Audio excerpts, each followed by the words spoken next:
إن الحمد لله نحمده ونستعينه ونستغفره ونعوذ بالله من شرور أنفسنا ومن سيئات أعمالنا من يهده الله فلا مضل له ومن يضلل فلا هادي له أشهد أن لا إله إلا الله وحده لا شريك له أشهد أن محمدا عبده ورسوله. Puji syukur kepada Allah Subhanahu wa taala alhamdulillah atas segala rahmat karunia dari Allah. Allah menggerakkan hati kita untuk datang ke rumah Allah ini sama-sama dari kita melaksanakan salat maghrib berjamaah. Kemudian insyaallah nanti kita menambah atau memperkuat dada kita dengan kajian-kajian umum di majelis ilmu ini yang insyaallah dibawakan oleh Ustaz Ma'asabili saya atas bersama. Kemudian salam pada Tuhan Muhammad sallallahu alaihi wasallam yang kami hormati Bapak Ketua RW atau ini Bapak Ketua RW 1, 2, 3 Sesta Berangkat Bapak Ketua RW 4 Sesta Berangkat RW 1, 2, 3 di Bapak RW 4 yang kami hormati pada Bapak-Bapak tokoh masyarakat dari undangan cukup pandai, ibu-ibu legislatif, anak-anak remaja kami, kaum muslimin dan muslimat yang kami banggakan. Kemudian yang kita banggakan Al-Mubarak Ustaz kita yaitu Ustaz Ma'asabili dari saya dari nama beliau yang luar biasa, ini orang yang sangat kemudian seorang Ustaz yang masih muda yang luar biasa. Saya terkesima waktu beliau jadi khatib di masjid kita. Mudah-mudahan nanti bisa memberikan pikiran kepada kita. Kemudian sebelum kita mengadakan pengajian penyampaian usia sampai Ustaz ada sedikit yang kami sampaikan sebagai pengurus pertama singkat saja. Alhamdulillah pelaksanaan Ramadan dan kita adalah sangat lanjut. Mudah-mudahan bisa kita selesaikan. Tentu saja kita terlepas dari wakaf infak sedekah yang Allah berikan dari sebagian rezeki yang Allah berikan. Kemudian alhamdulillah kemarin kita dapat dua PK itu second memang tapi kondisi bagus 40% dengan dari Pertamina kondisi bagus. Ini disumbangkan oleh salah seorang jamaah kita yang Allah. Jadi beliau tidak mau disebutkan namanya, beliau menyumbangkan 2 unit AC, 2 PK. Insyaallah akan kita pasang di belakang dengan ibu-ibu. Insyaallah. Mudah-mudahan ini musim panas, musim hangat ya. Kita mesti musim panas ya. Jadi cuaca kita memang lagi di besok. Baik, tidak memperpanjang mukadimah, langsung saja kita minta kepada Ustaz untuk memberikan tausiah atau sama-sama lagi kepada kita bersama Ustaz Ma'asabili saya bersama. Bismillahirrahmanirrahim. Assalamualaikum warahmatullahi wabarakatuh. Alhamdulillahirabbil alamin. والصلاة والسلام على أشرف الأنبياء والمرسلين وعلى آله وأصحابه ومن تبعهم بإحسان إلى يوم الدين. أما بعد. اللهم صل على محمد وعلى آل محمد لا نبي بعده. Bapak dan Ibu dimuliakan Allah, kembali kita bersyukur kepada Allah Subhanahu wa taala yang mana pada kesempatan malam yang cukup cerah ini, alhamdulillah Allah masih berikan kita kesehatan dan kesempatan sehingga kita masih dapat menunaikan salah satu kewajiban kita, yakni salat waktu maghrib berjamaah. Insyaallah bagi kita tadi yang melaksanakan salat waktu maghrib Allah senantiasa istiqomahkan hati kita dalam melaksanakan salat berjamaah, dan insya Allah Allah akan balas sesuai dengan janji Allah. Allah akan lipat gandakan pahala yang Allah berikan kepada orang-orang yang sholat fardu berjamaah ke masjid terutamanya. Kemudian salawat dan salam senantiasa kita curahkan kepada baginda Nabi besar kita, yakni Nabi Muhammad sallallahu alaihi wasallam, dengan ucapan Allahumma salli ala Muhammad wa ala ali Muhammad. Bapak dan Ibu dimuliakan Allah, dalam sebuah kitab yang ditulis oleh Syekh Shalih Al-Fauzan, kata beliau ada beberapa kondisi yang wajib kita ikut mengucapkan salawat kepada Nabi Muhammad.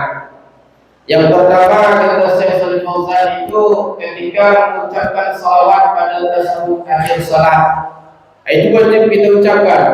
Kalau tak kita ucapkan maka batal salat kita. Pasti ujung-ujung salat kita batal gara-gara tak baca salawat.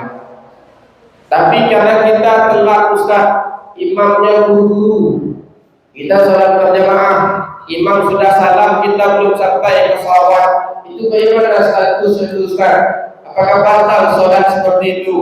Maka apabila kalau kita berjamaah, maka patokannya bukan pada diri kita sendiri, bukan, tapi patokannya kepada imam kita. Nah, bagaimanapun apapun yang dilakukan, maka kita berpatokan kepada imam sholat kita, bukan berpatokan pada diri kita sendiri.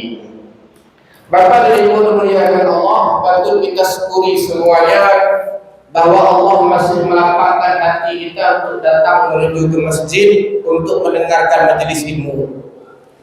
Karena banyak orang di luar sana masih sibuk ngegas mobil, masih banyak bawa motor, masih sibuk menawarkan dagangannya, masih sibuk dengan pekerjaannya.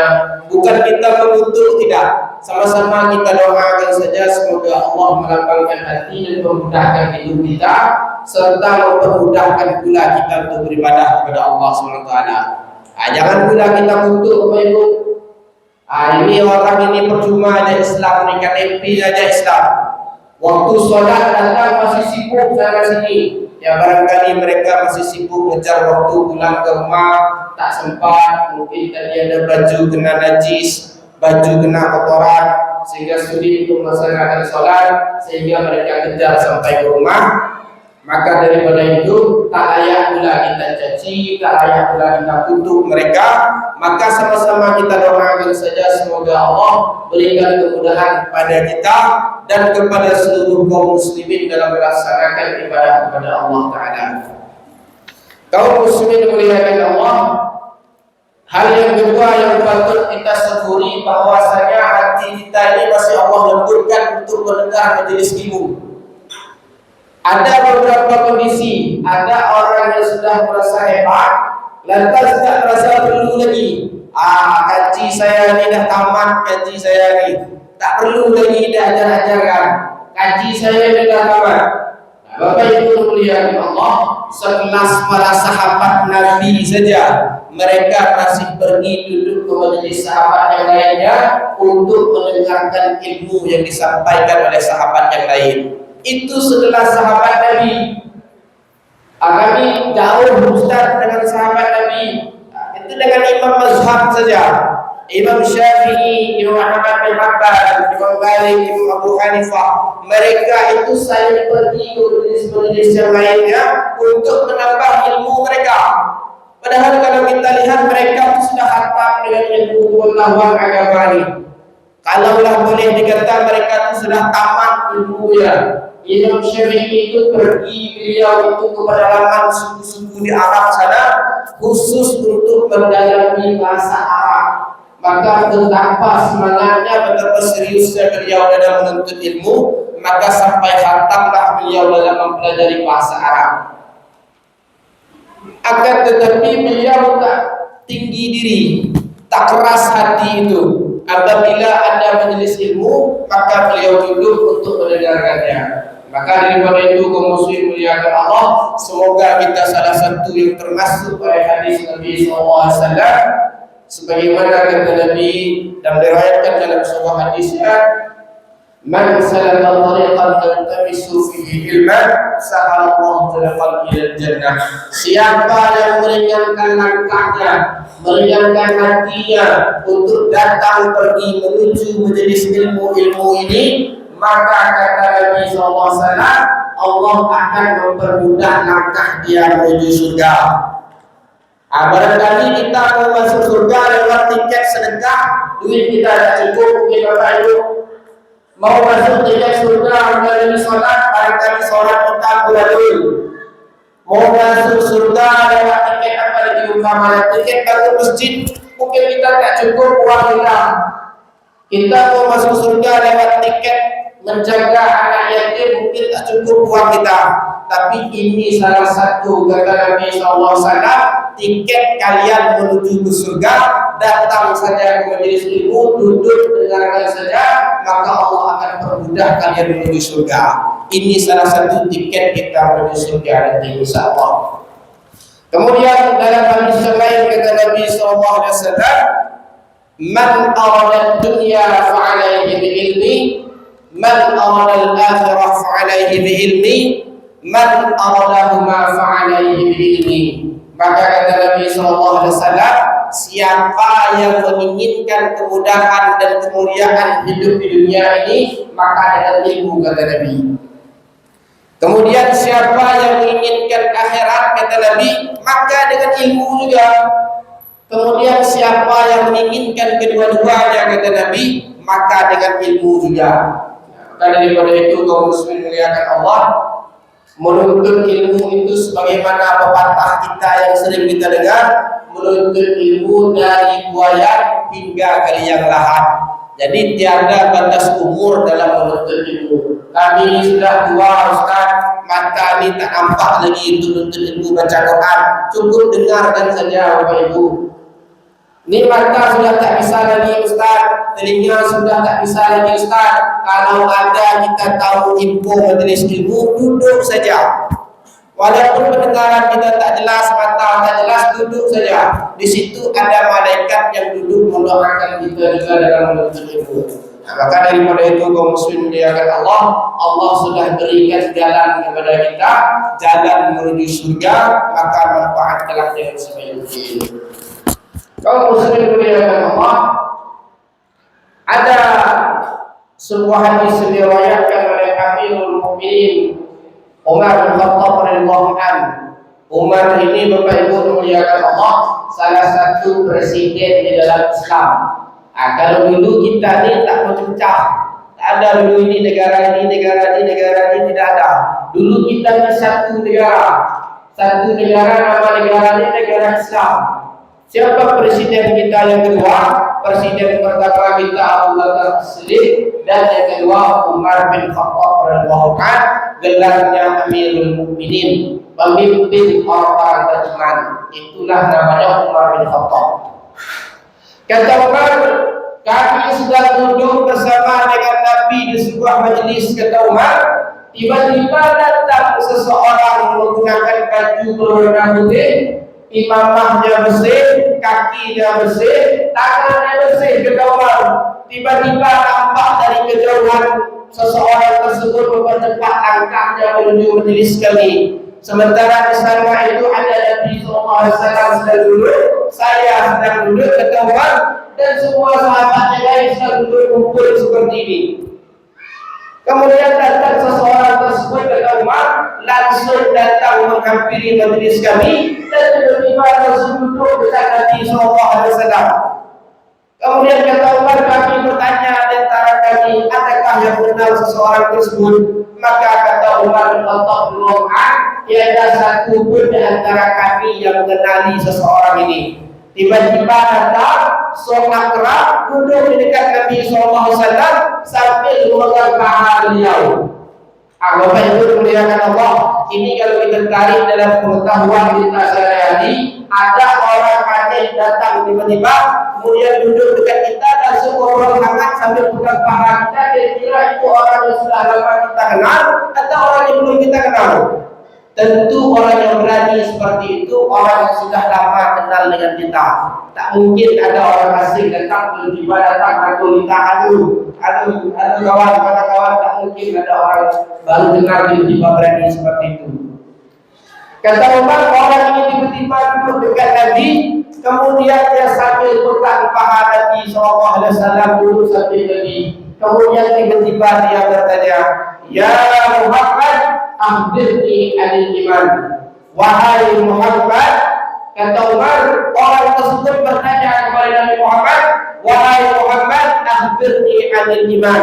Wahai Muhammad, beritakan kepadaku apa itu iman, wahai Muhammad. Nah, kata Umar, kami ini heran dengan orang seperti ini. Tiba-tiba datang dekat Nabi, sok kenal dengan Nabi, tiba-tiba langsung bertanya kepada Nabi tentang apa itu iman. Kemudian dengan lantang Nabi SAW menjawab, "Al-iman an tu'minu billah wa malaikatihi wa kutubihi wa rusulihi wal yawmil akhir wal qadri khairihi wa syarrihi." Kemudian kata Nabi SAW, iman itu yang pertama yaitu engkau beriman kepada Allah. Yang kedua beriman kepada malaikat, beriman kepada kitab, beriman kepada Rasulullah, beriman kepada hari akhir, dan beriman kepada takdir baik dan takdir yang buruk. Itulah disebut dengan iman. Tiba-tiba seseorang yang tadi berkata, "Akhbirni ya Muhammad, sadaqta ya Muhammad." Tiba-tiba orang itu kembali berkata kata Umar, "Sadaqta ya Muhammad, engkau benar ya Muhammad." Nah, kata Umar, kami pun makin bingung. Ini orang dia bertanya, dia sendiri yang jawab, dan seolah-olah dia membenarkan jawaban dari Nabi Muhammad SAW. Apa itu iman? Dijawabkan oleh Nabi Muhammad dengan rukun iman, dan seseorang itu membenarkan apa yang disampaikan oleh Nabi Muhammad SAW. Ini hadis ini diriwayatkan salah satunya di dalam kitab Arba'in Nawawi, yaitu yang ditulis oleh Imam An-Nawawi. Kemudian kata Nabi SAW, setelah seseorang ini bertanya macam lebar kata Nabi, dan setelah itu kata Umar, dia langsung pergi meninggalkan majelis kami. Maka kata Nabi Muhammad SAW, "Tahu tidak kalian wahai Umar, siapa itu tadi yang bertanya kepada aku?" kata Nabi Muhammad SAW. Maka kata Umar, "Allah dan Rasulnya lah yang lebih mengetahui." Maka dijawab oleh Nabi Muhammad SAW, "Ketahuilah wahai Umar, orang yang datang itu tadi adalah Jibril yang datang mengajarkan agama kepada kalian." Nah, itu salah satunya Bapak Ibu muliakan Allah. Rukun iman yang 6 itu sama dengan password, sama dengan kata sandi kita dalam masuk dalam surga Allah. Diterima atau tidaknya pahala kita, boleh atau tidaknya kita masuk surga, masuk neraka atau tidak. 6 ini salah satu kunci password kita untuk masuk dalam surga ini. Kalau yang 6 ini rusak, maka dia sah kita masuk dalam surga ini. Apa yang pertama?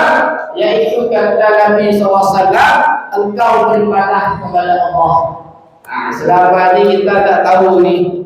Kadang orang banyak ditanya, memang beragama Islam, memang KTP Islam, tapi ditanya tentang perkara Allah banyak tak tahu. Kami ini memang Islam, Ustaz. Ditanya tentang Islam kami tak tahu. Kami Islam dulu, kakek kami sudah Islam, kami Islam juga. Lingkungan kami Islam, kami Islam juga. Jangan sampai kita beragama ini seperti itu, Bapak Ibu muliakan Allah. Bagaimana kita nanti akan berhujjah di hadapan Allah? Maka nanti ditanya oleh Allah, kami tak tahu tentang agama ini Allah. Maka Allah simpel saja kalau membatas ucapan kita. Agama ini sudah aku turunkan kepada Allah kurang lebih 1400 tahun di dunia. 1400 tahun di dunia engkau hidup di penghujung agama Islam. Sudah aku berikan umur 60 sampai 70 tahun hidup di dunia. Engkau menggunakan umur hidup di dunia.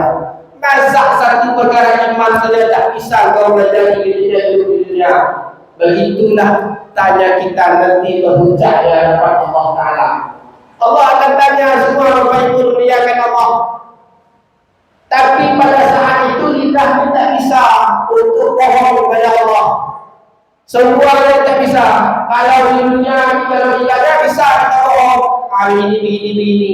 Tapi kalau sudah sampai di hadapan Allah, maka semua itu tak bisa lagi berbohong. Al-yawma nakhtimu ala afwahihim wa tukallimuna aydihim wa tashhadu arjuluhum bima kanu yaksibun. Pada hari itu kata Allah, mulutnya ini kami kunci, tangannya ini kami kunci, semuanya kami kunci kata Allah, dan kaki mereka bersaksi apa yang mereka kerjakan di dunia nanti. Itu semua akan bersaksi. Ini mungkin tangan yang pernah menzalimi kawan, atau pernah makan, atau pernah ngambil orang lain, hak orang lain, maka nanti lidah tidak bisa bohong. Tangan kita sendiri yang akan menyampaikan kesaksian di hadapan Allah Ta'ala. Ya, perut kita bersaksi di hadapan Allah. Mana makanan yang haram yang pernah masuk ke dalam diri kita sehingga menjadi aliran darah, itu semuanya akan bersaksi di hadapan Allah Ta'ala. Ya, mungkin kita bisa menghindari CCTV manusia, kita bisa menghindari mata manusia. Wallahu bighafilin amma ta'malun. Maka jangan sekali-kali kita mengira kita lepas daripada pandangan Allah Ta'ala.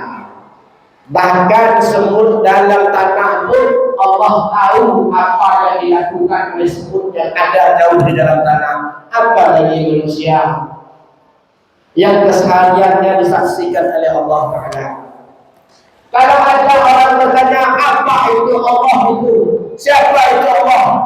Bapak Ibu memuliakan Allah, jauh sebelum kita hidup, pertama sekali dahulunya Nabi Muhammad menerima risalah Islam, orang-orang kafir Quraisy itu sudah banyak bertanya, apa itu Allah itu Muhammad?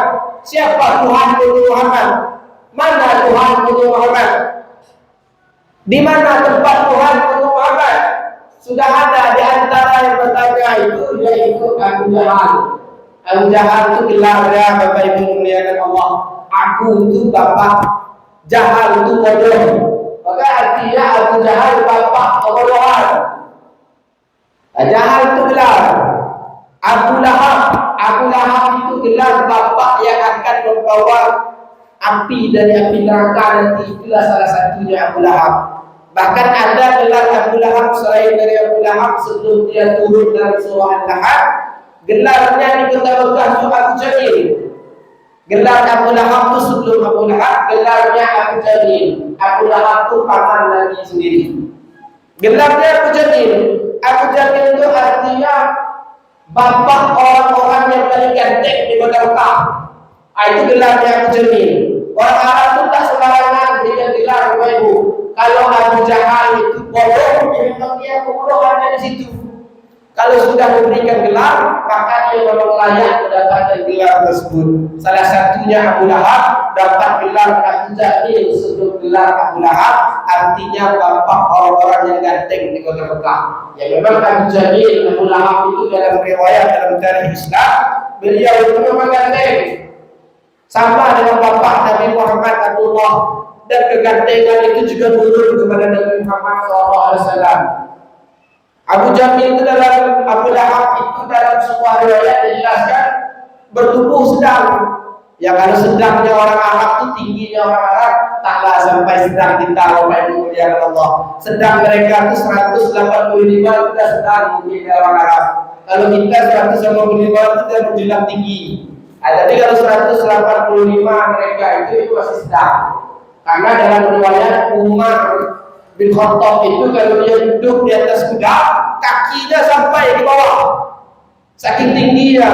Berarti kalau kuda itu setinggi ini, Bapak Ibu muliakan Allah, berarti Umar itu berdiri, kakinya sampai di bawah. Naik dia ke atas kuda, kakinya sampai di bawah. Berarti kalau kita ambil ukuran tingginya Umar itu mungkin kira-kira sekitar 210 cm, 2 meter lebih. Nah maka Abu Jahil itu begitu. Maka kalau orang Arab memberikan gelar, maka orang itu memang benar-benar paten dengan gelarnya itu. Salah satunya Abu Lahab digelar dengan Abu Jahil, dan salah satunya lagi itu Abu Jahal. Siapa nama Abu Jahal? Ustaz? Nama Abu Jahal itu nama aslinya Umar bin Hisam. Sebagaimana diriwayatkan dalam sebuah hadis, Nabi Muhammad itu pernah berdoa kepada Allah, ya Allah, masukkanlah salah satu di antara umat masuk ke dalam agama Islam ini ya Allah, agar mampu menolong agama ini di kota Mekah. Itu salah satu doa Nabi Muhammad yang didoakannya dua Umar. Yang pertama Umar Abu Jahal ini, dan yang kedua Umar bin Khattab radhiyallahu anhu. Akan tetapi yang Allah gerakkan hatinya Rasulullah agama Islam, yaitu Umar bin Khattab radhiyallahu anhu. Suatu ketika Abu Jahal bertanya kepada Nabi Muhammad, datang sengaja menghadap ke Nabi Muhammad. Abu Jahal itu dia biasa menghadap ke Nabi Muhammad karena dari sisi nasab Abu Jahal itu tak terlalu jauh nasabnya dengan Nabi Muhammad. Kakek mereka itu bersaudara, jadi mereka biasa berinteraksi. Kemudian Abu Jahal datang menghadap ke Nabi Muhammad, ya Muhammad, siapa Tuhan Muhammad? Apa itu Tuhan Muhammad? Siapa namanya Muhammad? Maka ketika itu Nabi Muhammad tak langsung menjawab Bapak Ibu muliakan Allah, karena wajib tujuan hawa tujuan wahyu yuha. Nabi Muhammad itu tidak akan pernah berbicara tentang agama kecuali wahyu yang turun kepada Nabi Muhammad. Jadi Muhammad itu tak bisa dia buat sendiri agama ini. Semau dia ucapkan tak berani Nabi Muhammad. Nunggu wahyu dulu turun, baru Nabi Muhammad berani menjawab pertanyaan Abu Jahal. Maka ketika dalam proses menunggu wahyu turun untuk menjawab pertanyaan Abu Jahal, maka turunlah namanya surah yang biasa kita baca, surah Maulid, surah yang sering kita baca, anak-anak kecil pun hafal, yaitu surah Al-Ikhlas. Qul huwallahu ahad, Allahus samad, lam yalid wa lam yulad wa lam yakul lahu kufuwan ahad. Siapa Tuhan untuk Muhammad? Maka Allah jawab, Qul huwallahu ahad. Katakan wahai Muhammad, nama aku ini adalah Allah, Tuhan yang Maha Esa, kata Allah. Maka memberikan nama Allah itu bukan Nabi Muhammad, maka itu memberikan Allah. Maka Allah sendiri yang kasih tahu Nabi Muhammad bahwa nama Zat yang pencipta itu adalah Allah Subhanahu wa Ta'ala. Makanya kita disuruh memuliakan nama Allah. Jangan sampai kita sama. Kita lihat ada kadang orang-orang kita itu keren dari agama lain. Agama lain itu biasa buat Tuhan mereka yang mereka yakini itu sebagai liontin gadung, buat tato Tuhan mereka. Itu dari agama yang lain, Bapak Ibu muliakan Allah. Maka kita dalam agama Islam tak boleh seperti itu, karena kita memuliakan nama Allah. Allah sendiri yang berikan nama kepada Nabi Muhammad. Saya mau terlihat alim dengan Ustaz, mau terlihat hebat, biar dekat dengan Allah, saya buatlah liontin gadung Allah. Bagaimana itu Ustaz? Apa boleh yang demikian itu Ustaz?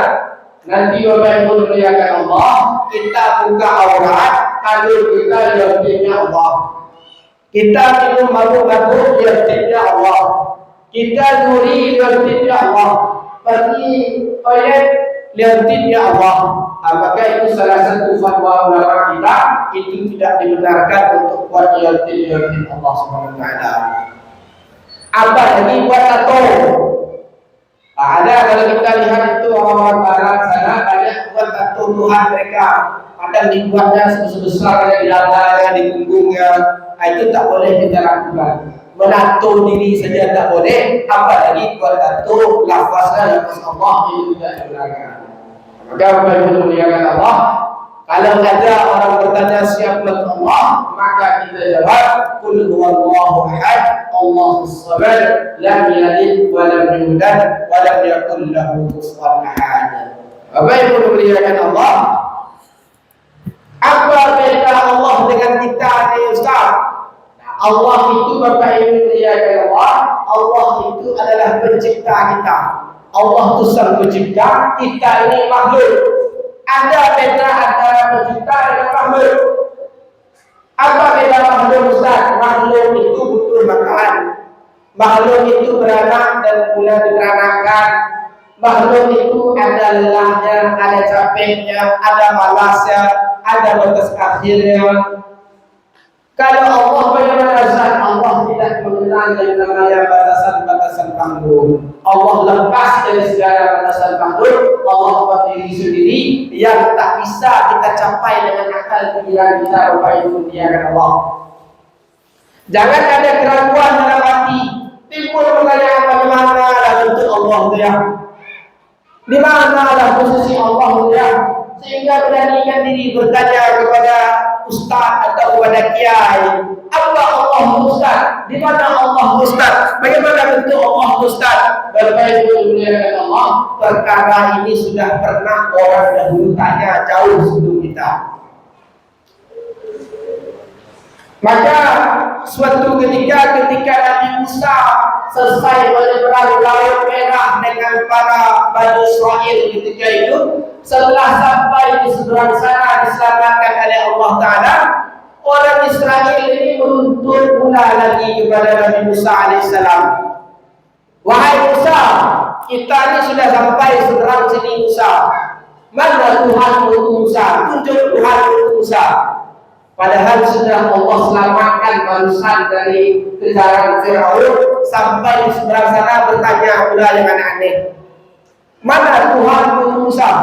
Kita ingin juga Tuhan kita ini seperti Tuhan orang Irak sana. Orang Irak itu Tuhannya berbentuk kabel. Kita mau juga itu Musa. Coba engkau Musa bagaimana bentuk Tuhan yang kami buat. Kata Bani Israel ketika itu. Maka kata Allah turun dalam surah Al-Maidah, jangan banyak bertanya tentang bagaimana zat Allah itu. Itu akan merusakkan diri kalian sendiri. Sampai kepada zamannya sahabat Nabi SAW, pertanyaan ini juga pernah ditanya kepada Ali bin Abi Thalib. Ali, bagaimana bentuk Allah itu Ali? Di mana Allah itu Ali? Siapa Allah itu Ali? Kadang kita ada juga pertanyaan seperti itu, Bapak Ibu dimuliakan Allah. Maka kata Ali, tafakkaru fi khalqillah wa la tafakkaru fi zatillah. Jangan kau banyak bertanya tentang zat Allah kata Ali. Jangan banyak berpikir tentang zat Allah kata Ali. Tapi pikirkanlah apa yang sudah Allah berikan kepada kamu. Itu yang perlu kamu pikirkan kata Ali Allah. Jangan banyak berpikir. Kenapa demikian? Karena itu bisa buat stres kepada Bapak Ibu dimuliakan Allah. Tak sampai otak kita memikirkan bagaimana nanti dunia ini nanti setelah kiamat, bagaimana bentuknya dunia ini nanti setelah kiamat, apa yang harus setelah kiamat nanti. Itu tak perlu kita pikirkan Bapak Ibu dimuliakan Allah. Yang perlu kita pikirkan itu apa persiapan kita untuk menghadapi kiamat nanti. Itu yang harus kita pikirkan. Bagaimana setelah kiamat nanti itu tak usah kita pikirkan. Itu semuanya sudah Allah atur sebaik mungkin, dan keadaan kita tergantung daripada persiapan kita menghadap kepada Allah Ta'ala nantinya. Maka kita jangan seperti itu memuliakan Allah. Kadang kita berpikir di mana bagaimana ini, itu bukan perkara iman di dalam agama Islam. Itu hanya akan merasulkan iman kita saja.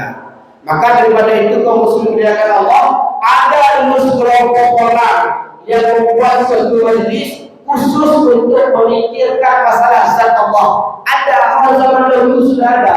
Jadi mereka pergi memisahkan diri daripada kaum muslimin, pergi ke hutan-hutan sana cari tempat yang sepi. Mereka dulu bertafakur memikirkan zat Allah. Pada akhirnya mereka tak mampu dan mereka mendapatkan perkara-perkara yang membuat kepala mereka jadi pusing tersendirinya. Sehingga setelah selesai itu mereka berbicara baik. Akan tetapi mereka menunjukkan bukan lagi bentuk tabiat Islam yang sebenarnya. Maka kita lihat Bapak Ibu dimuliakan Allah, saya bukan tidak setuju Bapak Ibu. Tapi kalau dari sisi pandangan ilmu pengetahuan yang saya pelajari, maka saya tak setuju ada orang gila yang dianggap sebagai wali Allah. Saya tak setuju. Ada orang gila pakai kolor saja, baju lubang kambing, kotor, sholat tak pernah, puasa tak pernah. Tiba-tiba datang orang bersalaman minta kormah, ini wali Allah, ini wali Allah. Karena dia bisa mengucapkan sepatah dua kata-kata yang penuh makna. Sehingga dengan kata itu saja mereka kata itu wali Allah. merasa ini wali namanya disebut dengan wali majdub. Wali majdub orang yang mendapatkan ilmu sudah sampai dekat dengan Allah sehingga sudah lepas semua perkara dunia dari diri dia. Dia sudah bisa melakukan hal-hal yang haram di dunia ini. Maka itu salah satu perkara yang tidak dibenarkan. Itu lahir daripada orang-orang yang terganggu memikirkan zat Allah. Maka itu tidak dibenarkan Bapak Ibu muliakan Allah. Kalaulah memang gara-gara beribadah itu bisa menghalalkan yang haram, maka yang pertama yang boleh itu dari Muhammad. Karena ibadah yang paling hebat, yang paling tinggi, yang paling agung itu tiada lain di dalam agama Islam ini kecuali Nabi Muhammad SAW. Tapi Nabi Muhammad masih berlaku halal dan haram untuk Nabi Muhammad. Tak pula kita dengar cerita saya ni Nabi Nabi Muhammad, tapi saya boleh minum arak, saya boleh makan babi. Tak pernah pula ada hadis yang seperti itu. Bapak Ibu muliakan Allah. Kalau kita tanya, kalau kita lihat, maka Nabi Muhammad adalah figur praktek agama Islam terbaik. Tak ada yang lebih baik dari Nabi Muhammad. Tapi segala yang haram tetap haram, yang halal tetap halal untuk Nabi Muhammad SAW. Maka tiba-tiba adalah orang Indonesia datang pergi menuntut ilmu, bukan dari pondok pesantren menuntut ilmu, di kaki gunung menuntut ilmu. Itu perkara apa yang demikian? Menuntut ilmu itu bukan di kaki gunung, bukan pergi ke gunung. Ini sakit perut ni Ustaz, sakit perut ni kayaknya ini ada yang berbulan, pergilah ke dukun. Mintalah ajimat-ajimat ke dukun. Mintalah macam-macam mantra ke dukun. Tolonglah Pak Dukun, ini perut sakit ni Pak Dukun, kenapa dia? Datanglah Pak Dukun dari baca mantra. Ini ada paku ni Bapak Ibu, ada paku dalam perut ni. Untuk ambilnya butuh duit 2 juta. Bayar duit 2 juta dulu biar bagi keluarkan paku dalam perut ni. Alhamdulillah, alhamdulillah. Zaman sudah modern Bapak Ibu muliakan Allah, dan Nabi Muhammad sudah mengingatkan kita 1400 tahun yang lalu. Kalau kalian pergi ke rumah dukun dan Nabi Muhammad lalu meminta-minta kepada dukun, maka selama 40 hari 40 malam amalan ibadahnya tidak diterima oleh Allah Subhanahu wa taala. Itu memuliakan Allah. Mau minta laris dagang ni Ustaz. Mau pasang apa sini? Pasang apa namanya ni? Bambu betul. Kita pasang ajimat-ajimat di sini Ustaz. Biar laris dagang ni, biar ini. Biar rumah kami ini tak diganggu oleh jin dan setan. Kita tanam jimat dalam ini Ustaz. Biar tak diganggu setan. Alhamdulillah. Siapa yang percaya dengan sesuatu benda, yang meyakini benda itu bisa memberikan manfaat dan mudarat kepada dirinya, maka itu telah jatuh kepada perbuatan syirik. Ada rumah kami ini di mana Ustaz? Banyak kali begini-begini Ustaz. Maka Bapak Ibu muliakan Allah, ikutilah anjuran agama Islam. Salah satunya apa kata Nabi Muhammad? Rumah yang di dalamnya tak pernah dibacakan Al-Quran kata Nabi Muhammad, maka rumahnya jauh daripada rahmat Allah Ta'ala. Maka baca Quran dalam rumah yang Allah.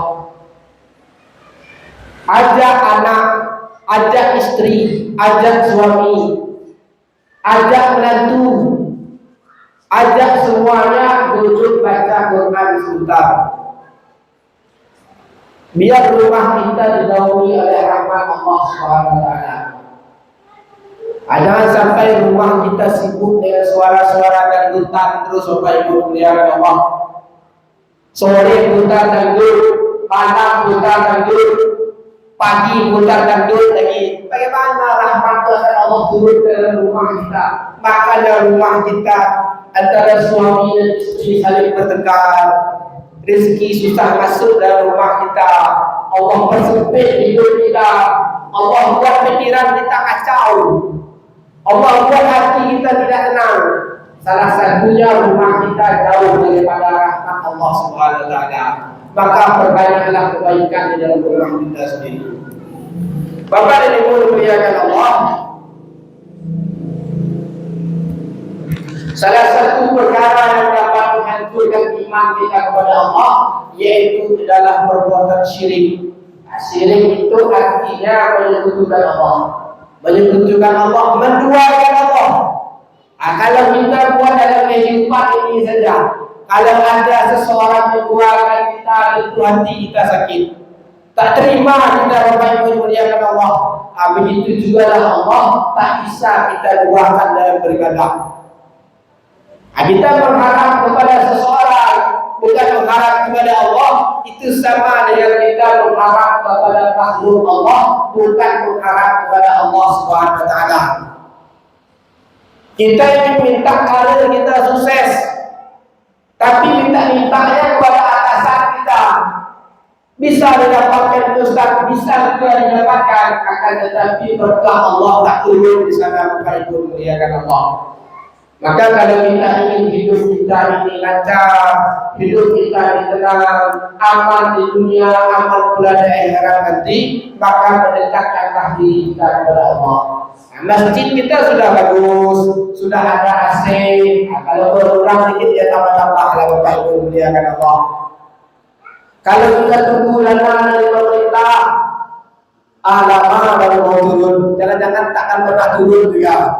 Kalau kita tunggu uluran tangan dari orang lain, sulit Bapak Ibu dimuliakan Allah. Maka karena kita yang tinggal di lingkungan kita, maka kita lah yang bersama-sama bergerak dalam proses pembangunan masjid kita. Tak butuh orang lain juga tak mungkin pula mau datang beribadah ke sini. Kita juga yang butuh kenyamanan ibadah. Kalau tempat kita sudah nyaman beribadah, maka kita pun semangat ke masjid Bapak Ibu dimuliakan Allah. Kadang orang ini pada protes saja.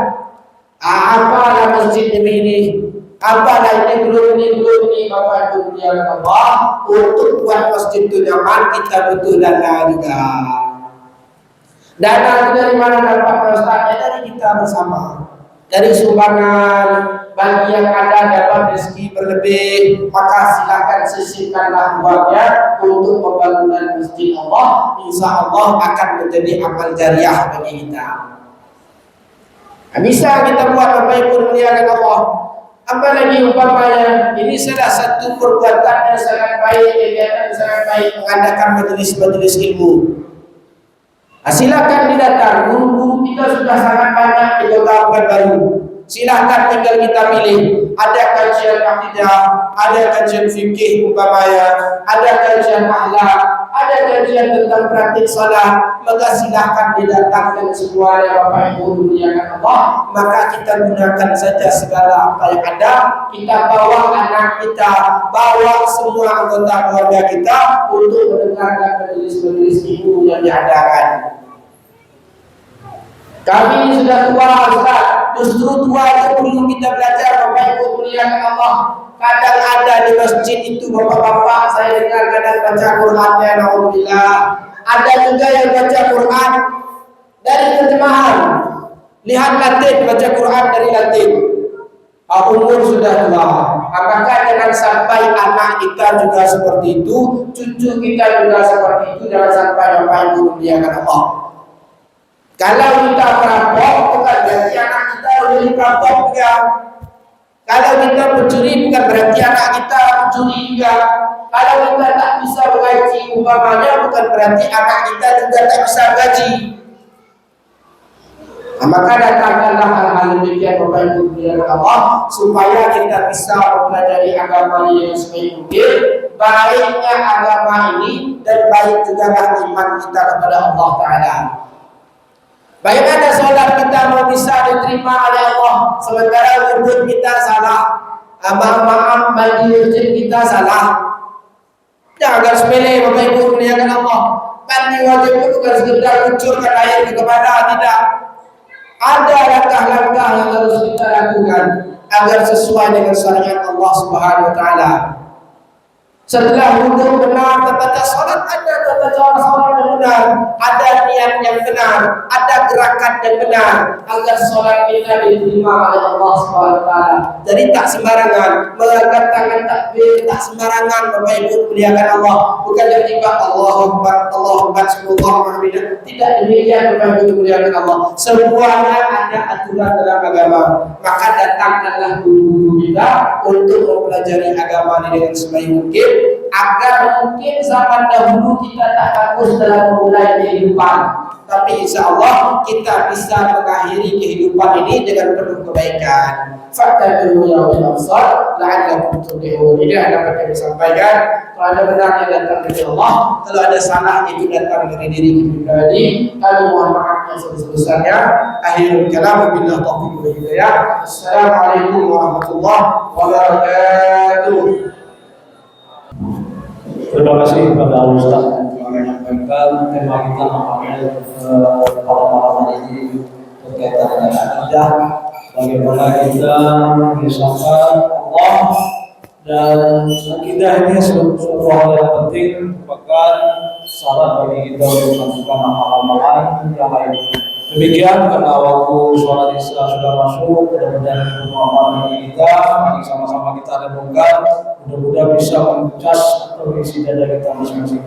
Demikian, mohon maaf atas segala kekhilafan. Terima kasih atas perhatian. Wabillahi taufiq wal hidayah. Assalamualaikum warahmatullahi wabarakatuh.